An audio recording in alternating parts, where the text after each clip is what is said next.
உங்கள் பகுதி செய்திகள் இடம்பெறும் நியூஸ் 25.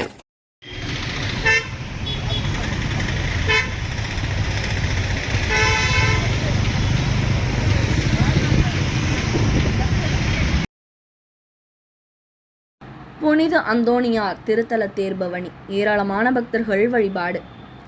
கும்பகோணம் நால்ரோடு பகுதியில் உள்ள புனித அந்தோணியார் திருத்தலத்தில் நடைபெறும் ஆண்டு திருவிழாவில் இன்றைய தினம் மின்னொளியில் அலங்கரிக்கப்பட்ட தேர்பவனி பல்வேறு வீதிகளில் வலம் வந்தது. ஆங்காங்கே வீட்டுக்கு வீடு நின்ற பக்தர்கள் மெழுகுவர்த்தி ஏந்தி வழிபட்டனர். நால்ரோடு தொடங்கி உள்ளூர் ஊராட்சியில் உள்ள பல்வேறு வீதிகளுக்கு இந்த தேர்பவனி புறப்பட்டது. ஏராளமான பக்தர்கள் இந்த தேர்பவனியில் உடன் சென்றனர். இந்த விழாவை ஒட்டி கூட்டு திருப்பலிகள் நடைபெற்றது.